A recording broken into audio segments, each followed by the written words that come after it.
A really important part of this program is communicating your goals to others.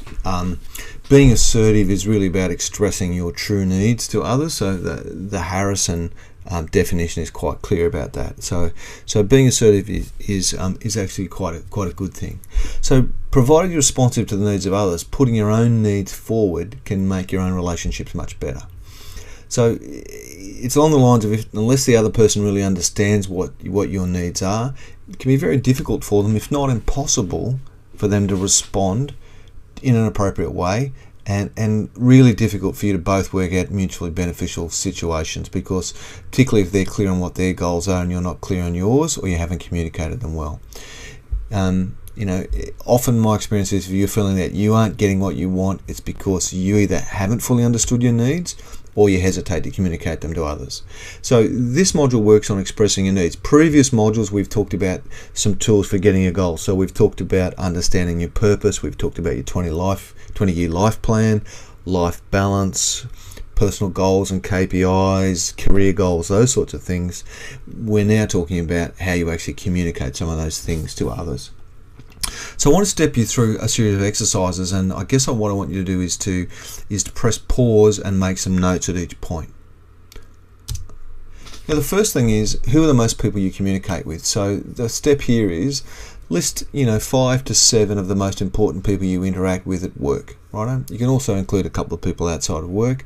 Most communication issues actually happen with people at work, but if you've got some big personal communication issues, they might be 7 of the people you communicate with outside work. It doesn't really matter.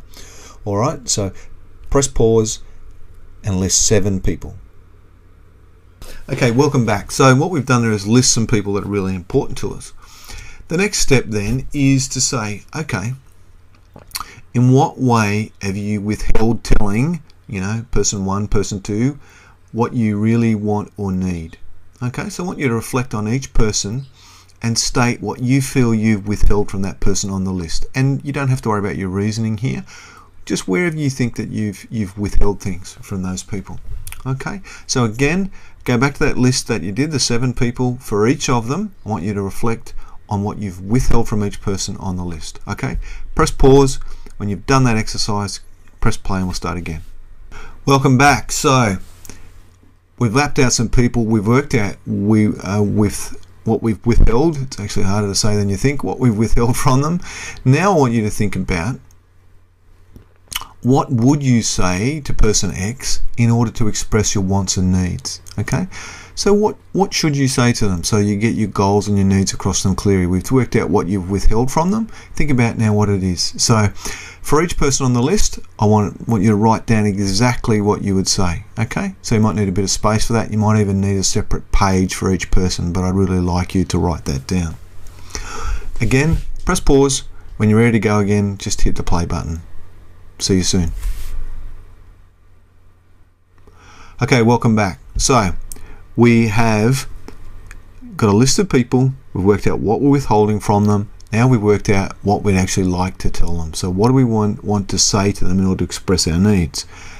The next step is just to make sure that we've got some clarity around that, because often our first draft is not the best draft. So how would you express that more clearly, specifically and diplomatically? Okay, so remember, good communication is about a couple of things. It's actually about clarity, it's about specificity, and it's about choosing the right words, which is diplomacy. Okay, so take a little bit of time to make sure that you've got a clear message to them.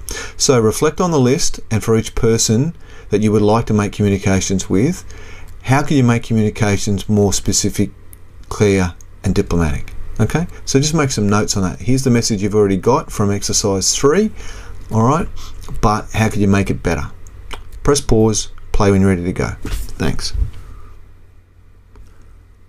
All right, welcome back. So got some clarity, got all focused, everything else.